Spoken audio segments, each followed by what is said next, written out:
Ano natin na yung sa biosynthesis and then related sa catabolism din, no? Ng carbon skeleton.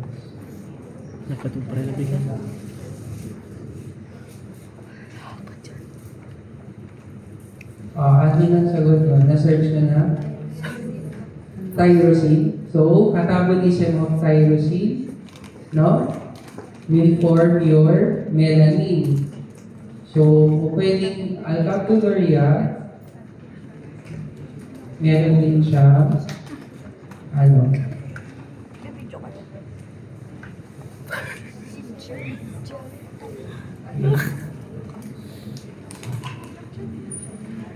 Ano, break ba muna? May tuloy na natin sa nitrogen. Actually, kung mapapansin, okay, break na. Kala. Sa'yo naka-address yun. Tapos I read yung video niya. Questions kayo from last lecture about azotemia, BUN, urea, no? So, hindi naman absolute na BUN is for the kidney, no? Pero it gives an of your kidney function. Pero it gives BUN level an idea of other illnesses in the body as well. Okay, so pwede nyo sa urinary tract, gaya ng sinasabi nyo na post-renal azotemia, no? Pwede rin sa liver mismo, no? So, kaya ang important pag may patient tayo is to look at the patient holistically, no? Sige. So, biomedical importance, so protein term per, so we know that your amino acids, your proteins will eventually degraded to your amino acids, no? You have your nitrogen metabolism or the inter-organ exchange of amino acids and eventually your urea cycle. Okay? So, protein catabolism. Why do we need to study protein catabolism? Dapat, naturally, nitrogen intake is equal to nitrogen output. Diba? So, meron yung mga tinatawag na negative nitrogen balance saka positive nitrogen balance. So, positive nitrogen balance, there is an excess of ingested over excreted nitrogen. Okay, this accompanies growth and pregnancy. So, kaya kailangan sa nutrition din natin, no? Apart from, meron tayong certain protein na kinuha natin from the diet. And kailangan during growth, so in-expect natin na kailangan mag-ingest tayo ng more proteins, no? As a source of your nitrogen. Okay, whereas to your negative nitrogen balance, your output exceeds intake, and this may follow your surgery, advanced cancer, and your nutritional disorders such as your kwashiorkor and okay? So, for example, meron kang athlete na nagpe-prepare for the Olympics. Ano siya? Weightlifting. No? So, during training, ano sa tingin nyo ang nitrogen balance niya? Positive or negative? Okay, kasi he needs build up. So, he needs more protein. Therefore, mas increase yung nitrogen sa kanyang katawan. Okay? So, in normal adults, yun nga, nitrogen intake matches or should be equivalent to the one which is excreted. Okay, so ammonia. Si ammonia, siya yung NH3 as compared to your ammonium ion which is your NH4.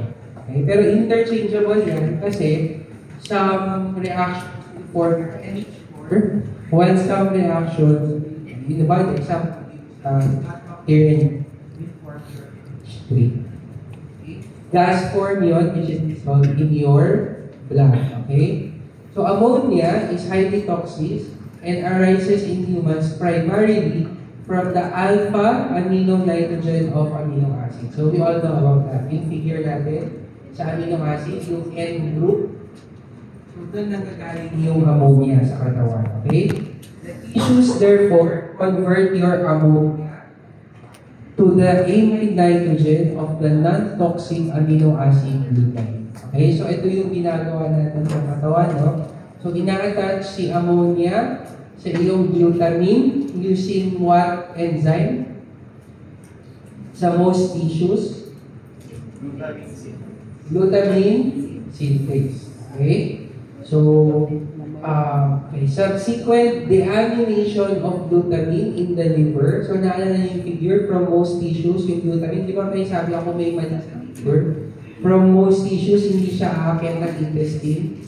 So, from most tissues, pupunta siya sa liver. Okay? And pagdating ng liver, deamination of your glutamine releases your ammonia. Actually, hindi siya direct deamination. Sino yung nade-deaminate? Si glutamine, nako-convert muna dun sa glutamate. Diba? Naalala nyo? Amino acid, pagpasok ng liver, transamination muna to glutamate, and the deamination of your glutamate is actually by your glutamate dehydrogenase. Naalala yung figure, which forms your ammonia. Naalala? Tapos yun yung pumapasok sa urea cycle.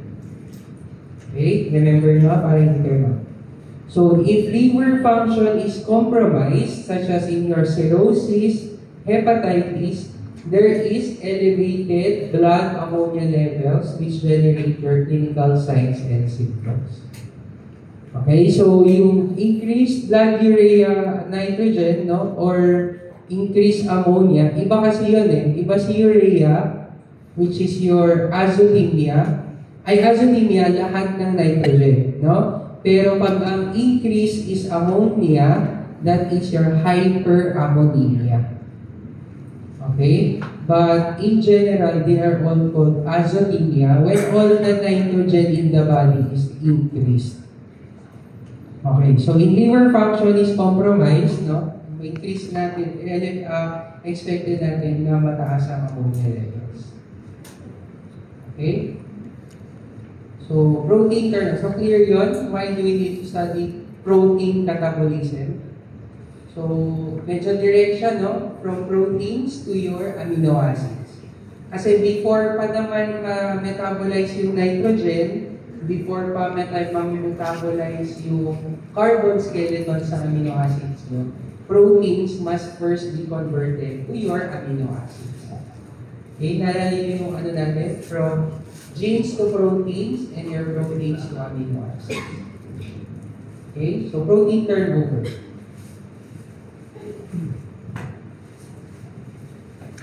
Sige. So, kailan sa fuels, kailan doon muna tayo sa yung gamit, bakit kailan tayo protein degradation. So, kailan siya nagagamit ba ang proteins for fuels? For ATP? Paano?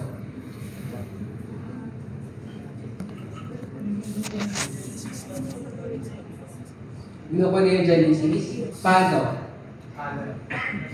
So, pwede so from proteins, madedegrade to your individual amino acids, and your amino acids to your glucogenic or ketogenic ones. Okay, so that's how. So, pwedeng yung kasama, si alanine, no? Pwede siya ma-convert to pyruvate, diba?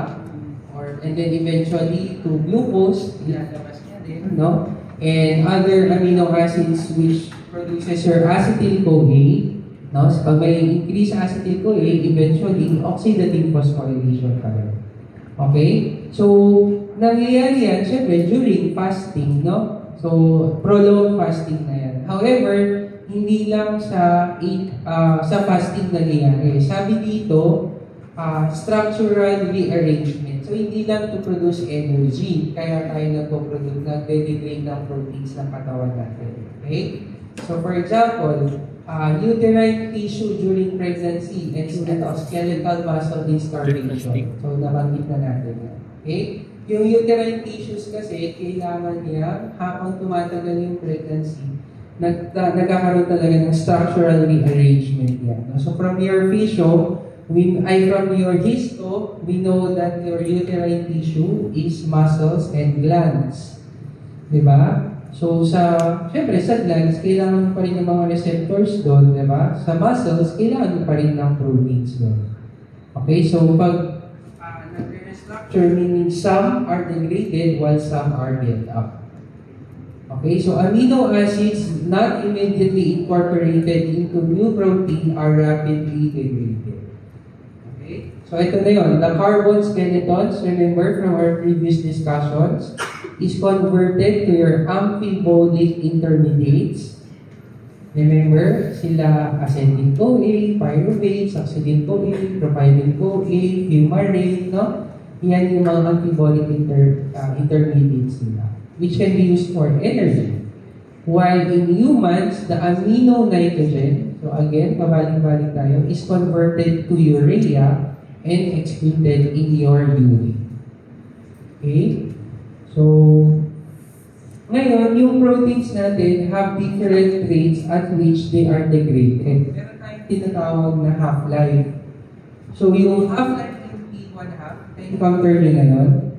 So, we can look at proteins as having different half-life in terms of their degradation. Kasi kung, ang example, ang half-life ng protein sa skeletal muscle mabilis, baka hindi na tayo maka-keep up, baka maubos yung parang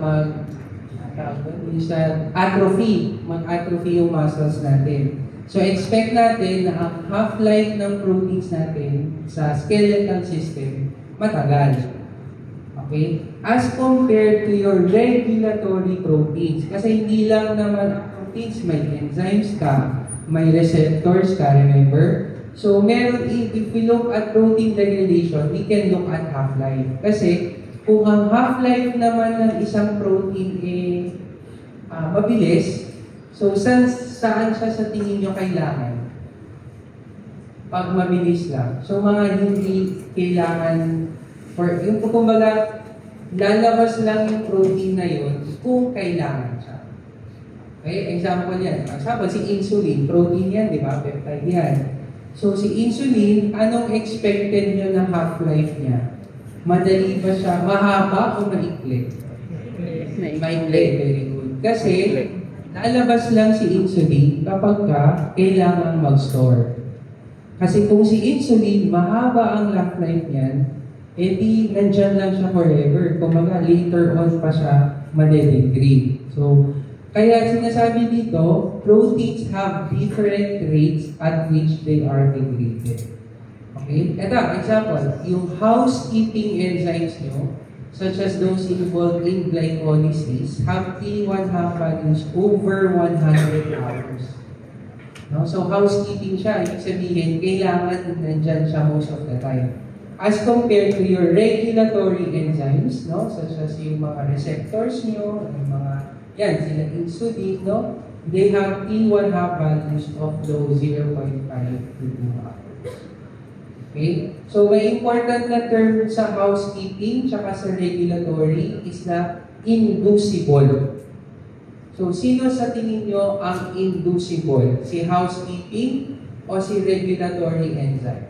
Very good. Kasi inducible, meaning may trigger ka bago ka ma-produce. So, pwedeng tanong sa inyo, T1, true or false, T1/2 of inducible proteins are generally longer. True or false? Okay? So, yun yung parang control na ginagawa ng katawan for protein degradation. Example, during starvation, di ba? Sino ba ang nag-mediate ng ng mobilization ng skeletal muscles? In general, sila glucagon, sila epinephrine, sila cortisol, no? So, ito naman kung paano na-modulate or na-regulate ang protein degradation. Kasi kung isipin natin kung left and right nagkakaroon ng protein degradation, di ba? So, in any aspect naman or any pathway, meron ka talagang regulation. Okay, and this is controlled by the half-life values of your proteins. So, in protein degradation, you have your proteases, your peptidase, and amino carboxypeptidase. Magkakamukha, pare-pareho lang to. Same mechanism lang. Ano ba yung, from your previous, anong type ng bond yung napoform between two amino acids? Peptide bond. Okay, so it's between your carboxyl and your amino group. Naalala nyo? Kaya yung chain niya, you also have your carboxylic end and your amino end. Naalala nyo yun? So when a protein hydrolyzes an internal peptide bond, you call that protease. In proteins. Pero pag oligopeptides na siya, pag maliliit na siya, peptidase na siya. So halos pareho lang si protease at si peptidase, no? Same action. Pero yung proteases, protein, peptidases, oligopeptides. Whereas, kasi itong internal bonds. Whereas, pag from the amino or carboxyl end ang pagkat ng protein, you call that amino or carboxypeptidase. Pero essentially, pare-pareho lang naman sila proteins or peptides. Okay? So, we have also, in your degradation, sabi natin may control by half-life. Another way of your somehow control is whether ATP dependent or ATP independent. So in general, sino from our previous discussions, okay? Sino usually yung kailangan ng ATP sa mga reactions? What type of reactions ang kailangan ng ATP? Pwedeng anabolic, pwedeng catabolic, diba? Pero yung kailangan, yung usually, alam natin, bakit kailangan si ATP? Kasi kulang yung energy, hindi siya spontaneous. Okay? So kailangan ng energy requiring siya. No? So ATP dependent. Okay? So for example, si glucose, usually kailangan ng phosphate group, no? Pero, glucose 6-phosphate in glycolysis. That is ATP requiring. So, hindi naturally nag-occur ang pag-phosphorylate ng glucose mo. Okay? So, that's somehow irreversible. Okay? And mapapansin nyo, ATP dependent siya. Also, apart from it is being naturally unspontaneous, mapapansin nyo, pag nagsusstore ka ng in anabolic reactions, nagsusstore ka ng ATP, no? So parang in the formation of your storage, you need ATP pa rin para makuha mo yung ATP later on. Nakalala nyo si glycogen synthase? Kailangan niya ng ATP, di ba? Naalala nyo? So, para later on, yung energy na ano yun, makukuha niya rin. Ganon din sa ATP independent or dependent. Okay?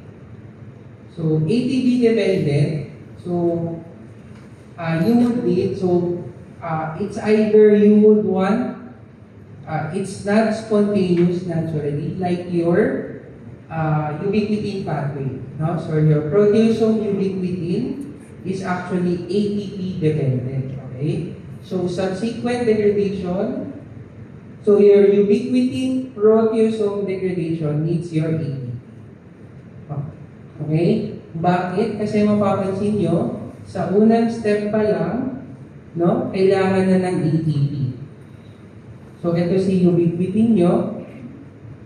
For regular proteins with short half-lives and of abnormal or misfolded proteins in cytosol.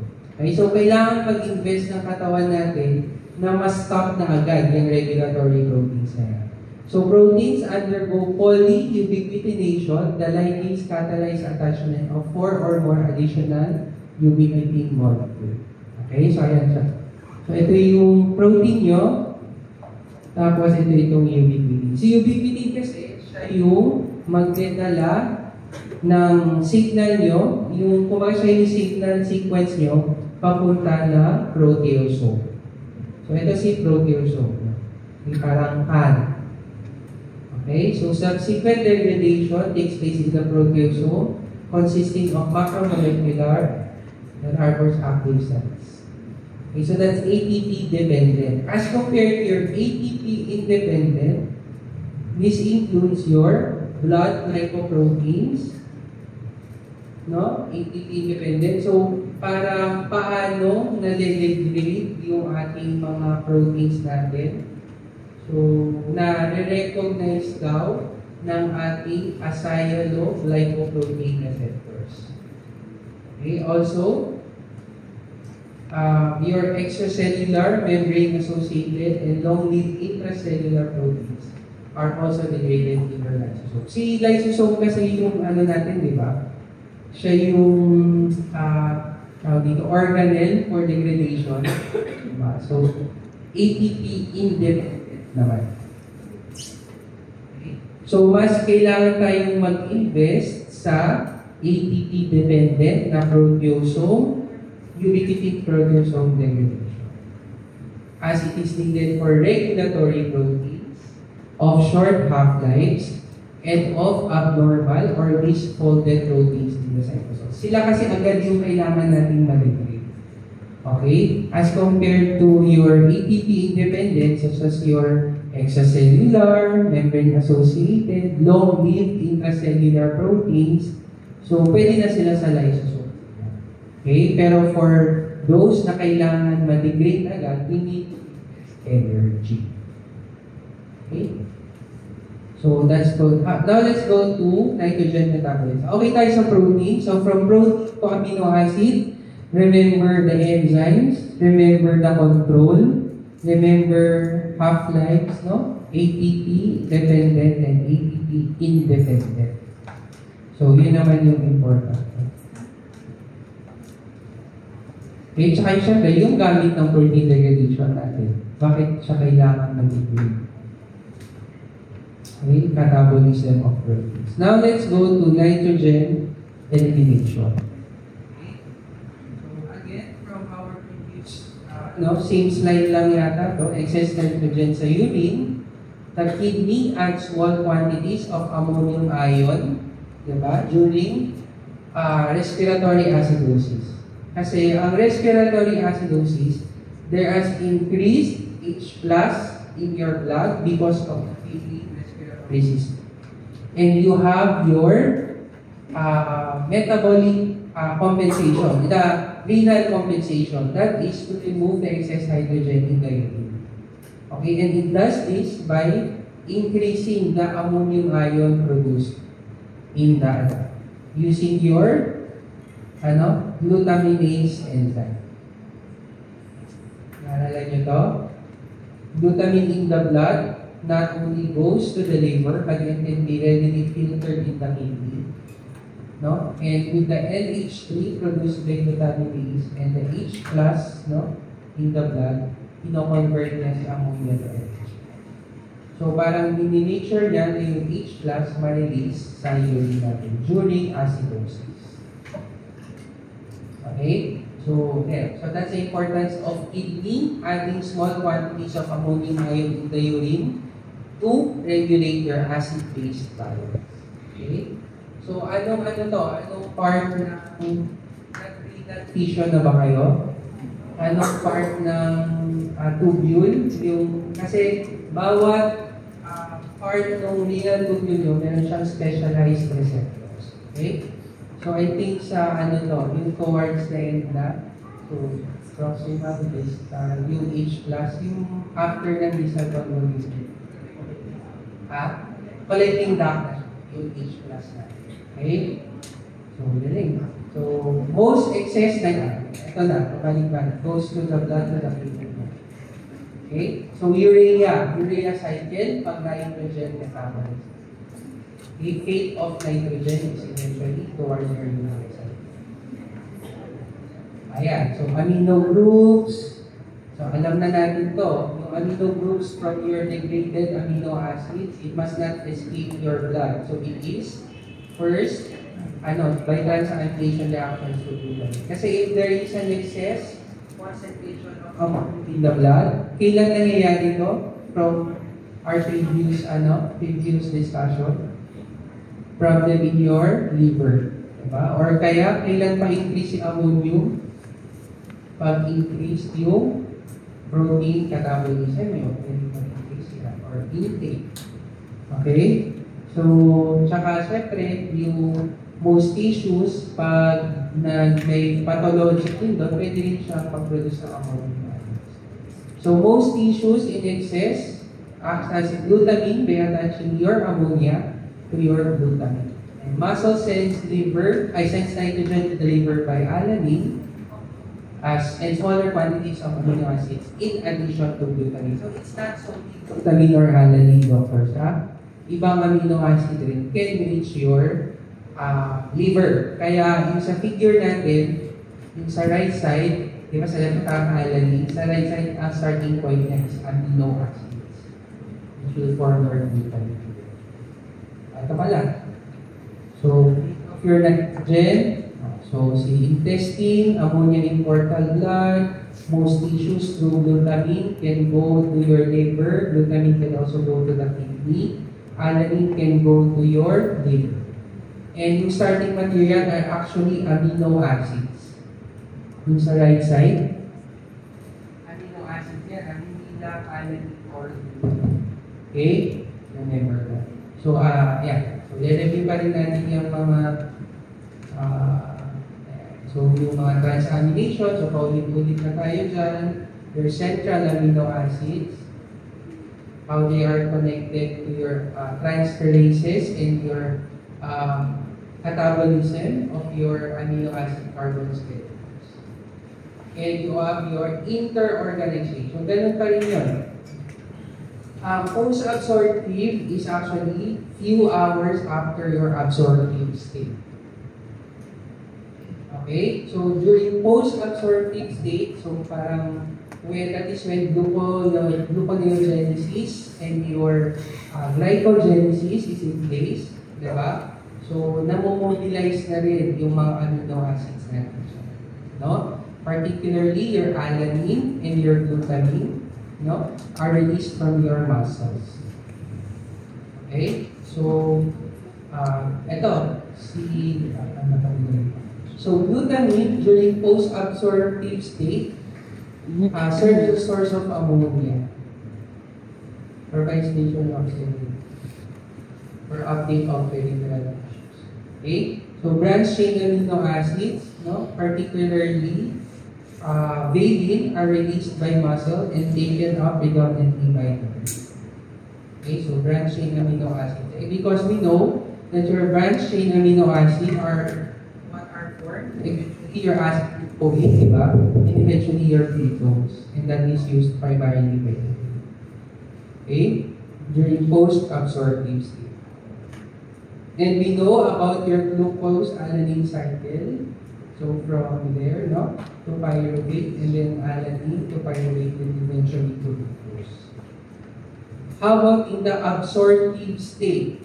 So kakakain. Ano nangyayari? Dapat pala yun na kasi absorptive state. So absorptive state, following a protein-rich meal, your branched-chain amino acids serve a special role in nitrogen metabolism. How? So nakita natin yung so, branched-chain amino acids are kasi in the fasting state, alam natin, they provide the brain with an energy source, and also post-absorptive state, they are extracted predominantly by muscle having been spared by the brain. Okay, so si branched-chain amino acid daw, after a protein-rich diet, serves as a yung special role na yan, actually, it's more during post-absorptive. Okay? So, ano ba? So, makikita natin, from the intestines, yung branched-chain amino acid, naturally, pupunta siya sa liver. Kasi from the portal blood, syempre, pupunta yan sa liver. But, during, of course, mas spare siya sa liver kung kailangan niyong pumunta ng brain or ng muscles during post-absorptive state. Okay? So, kailangan niya kasi si branched-chain amino acid i-forms your acetyl-CoA. Diba? Remember? And your acetyl-CoA, pag sa brain, can be converted to ketones for energy and for muscles for oxidative phosphorylation during post-absorptive state. Okay? So, yun yung sabi niya dito. Kaya siya sinabing following a protein-rich meal kasi, syempre, postprandial to no? So, pwede na siya magamit agad by the muscles and your brain. Okay, so ang dinidiscuss natin na apart from your glucose, no, pwede rin magamit na si amino acids as long as hindi siya coming from the proteins. Diba? When you eat your protein, may amino acids na yan. Where does it go? Diba? So, pwede siyang ma-store, no? Pwede na rin siyang magamit as fuel na din. Okay, yung sinasabi natin gamit ng proteins as amino acids during starvation, yun yung galing sa skeletal muscles, no? Proteins o amino acids. But following a meal, no? Remember, pagka-meal naman, hindi lang naman yung carbohydrates yan. Alam na natin, pupunta yan ng glycolysis, gano'n, diba? Or glycogenesis. Diba? Masostore. Pero si amino acid, postprandially, no? Pwede na siyang gamitin kasi syempre si liver, pupunta muna siya doon kasi important blood absorption to the liver and to the rest of the body. No? Pwede kasi rin mag-absorb ng amino acid ang katawan natin, most tissues. No? But ang important or ang naaral are your branched-chain amino acid and its role in the liver, ay in the brain, and the skeletal muscles. Okay, so siya. Actually, kasi mapapansin niyo, siya yung branch chain, para siyang mukhang, siya yung hydrated carbon ng mga metabolites natin, di ba? So, acetyl-CoA pa rin. Para siyang fatty acid na degree. Okay? So, yeah, having been spared by the degree. So, okay tayo from inter-organ exchange of your amino acids. So, you still have your post-absorptive and your absorptive state in your protein diet. Okay, so hindi lang glycogenesis, hindi lang after eating, no? Hindi lang glycogenolysis or gluconeogenesis postprandially. Meron pa rin protein as part of the fuels which your body uses. Okay? So, important yung branch chain saka yung acetyl-CoA nyo, no? So, source ng acetyl-CoA rin kasi itong mga branch chain amino acids. Okay? And alanine for gluconeogenesis. Okay, so now let's go to the biosynthesis of urea. So, urea biosynthesis or your urea, no? Production of urea occurs in 4 stages. So, prior pa sa urea cycle, ang dami pang reaction na nangyayari. Ito yung encircle na tawag dyan. Ayan, yung naka-enclose. So, you have your transamination first, your oxidative deamination of glutamate, ammonia transport, and reactions of the urea cycle. So, itong first 3 urea cycle is just one step of your biosynthesis of urea. So from your amino acids, aminotransferase to glutamate, and you have your oxidative deamination of glutamate to your tinatanggalan mo yung ammonia glutamate through your glutamate dehydrogenase. Ammonia transport, so parang ita-transport siya. So parang makita natin how it is transported, and eventually, reactions of the urea cycle. So, kaya important yung concepts natin ng aminotransferases and your deamination reaction of your glutamate by glutamate dehydrogenase to explain this. No? So most amino acid enter that part. Okay? So transamination. Transamination reactions interconverts your alpha amino acids to your alpha keto acids. Okay? All of the common acids except your lysine, threonine, proline, and hydroxyproline participate in your transamination reaction. Okay? Kasi iba naman yung derivative, ano na to? Okay? Na mga amino acids. So, siya yan. So, this can be any amino acid, di ba? But it is always alpha-ketoglutarate. Kasi this will form your glutarate. Di ba? So, amino acid, when it, example, you have your alanine, or that which will form your oxaloacetate. Example, sino nag-form ng oxaloacetate natin? Sino amino acid? Aspartate. Example, aspartate, no? Aspartate plus alpha-ketoglutarate will form glutarate plus your oxaloacetate. No? So this can be any amino acid. So, and the common, pero yung mga iba, hindi siya nagpa-participate sa translation. So, the next step is your glutamate, alpha-ketoglutarate, aminotransferase, catalyzes the transfer of amino forming your glutamate. Okay, so yan na yan yung transamination reaction. You need D6 in the catalytic site of all aminotransferase and plays as a key role in the catalysis or a carrier of your amino. So yan yung question natin kung para sa D6. So your glutamate is the only amino acid, okay, absolutely, that undergoes oxidative deamination in a condition of okay? So may tanong ako, what happens in the opposite reaction? So this actually forms glutamate from your okay? Hello. So I'll say so, glutamate synthetase. Ito yung sinabi ko, yung opposite reaction na.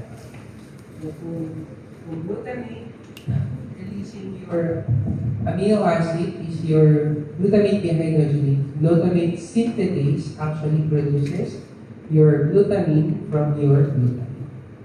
Yun lang, i-review ko lang. And your glutaminase, no, just a review, releases your ammonia from your glutamine in the kidney. So it is found in the kidney. And now let's go to ammonia transport.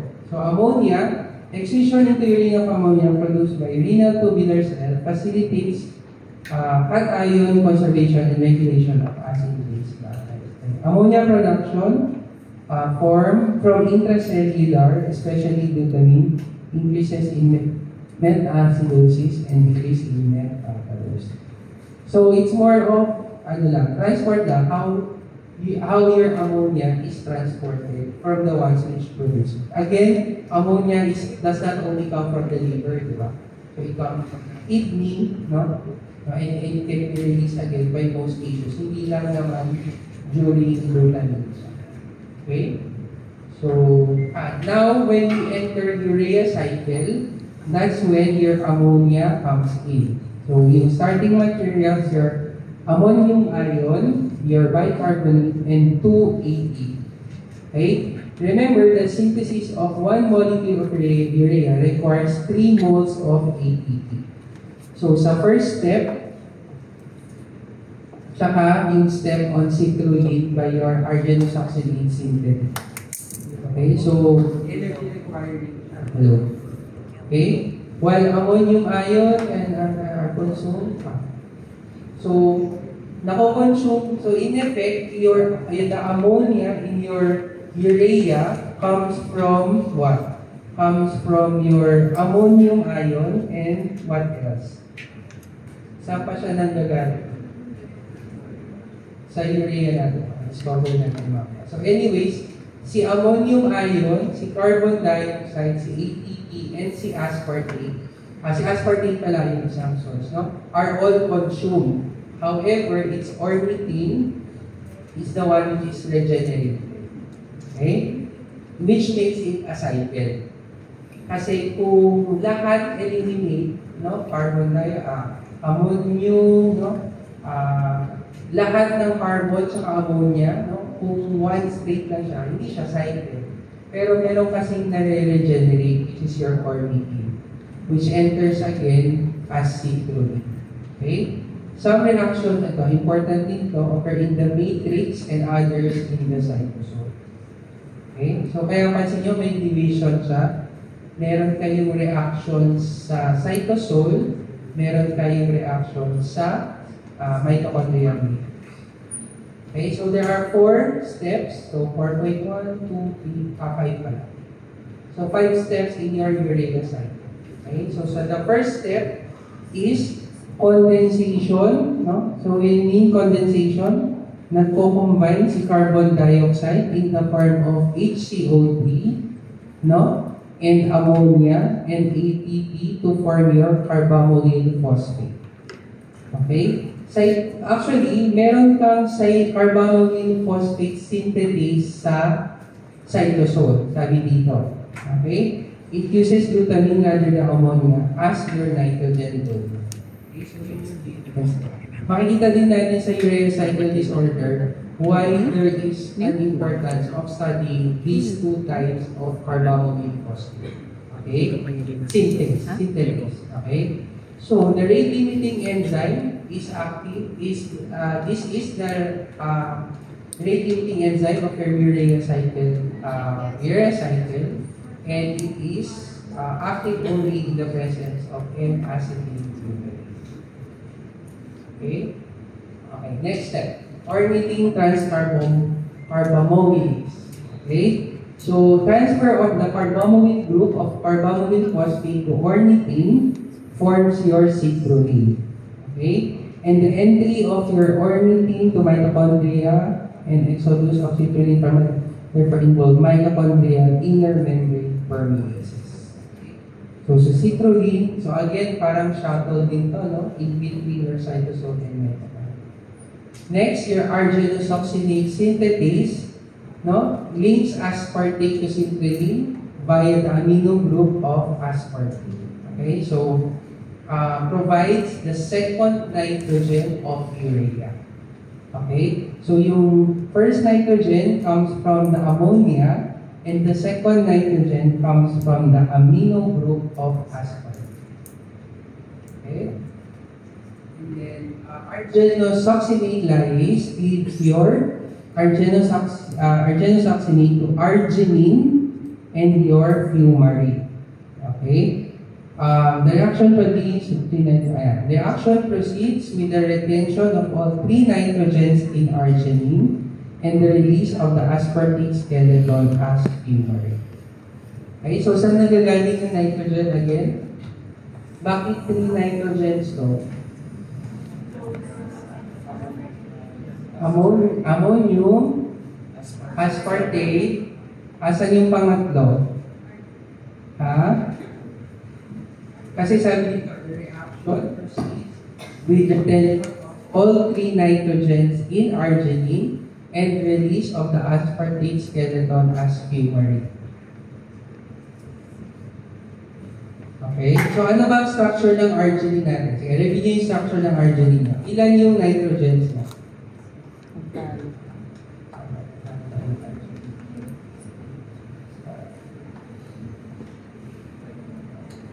So arginine actually has an ammonia group in itself na. Okay, plus the ammonia coming from NH4 and the one coming from aspartate. Okay. So arginase, hydrolytic cleavage of your arginine, no, will produce your urea. Okay, ilan pa ang nitrogen ng urea? Dalawa lang, diba? So, yung iba, no, pumupunta balik sa ornithine and then eventually citrulline. So, parang sabi dito sa anong step natin, pero dalawa ang nitrogen group ng urea. One comes from, again, your ammonia, and the other one coming from your asphalt. Okay? Review na natin. So, importance, protein turnover, nitrogen metabolism. At mga discussions na urea cycle disorders. So, tingnan natin yung sa intro. Sino yung i-report, pero iba na-touch na natin si carbamoyl phosphate, no? How it is related to your sa intro natin. Okay. So, sino magre-report ng urea cycle disorder? Kahit dalawa lang, pati sa porphyrias. Hindi na pala. Meron pa tayong specialized porphyrias. Kaya pa, medyo mabigat yung porphyrias. Huwag nyo na yung isa. Gusto nyo na Hindi, last na lang yung specialized. May ilang naman yun. Yung porphyrins and bipigments, kailan nyo gustong i-discuss? Midterm. Kasi report nyo din bukas yun eh. Midterm. Anong sa reading assignment? Ah. Iba pa rin pag na-discuss kasi nakakaalala yun. Yeah. Podcast. Sige, try natin. Last yan. Tingnan natin kung kaya pa natin i-report. Online.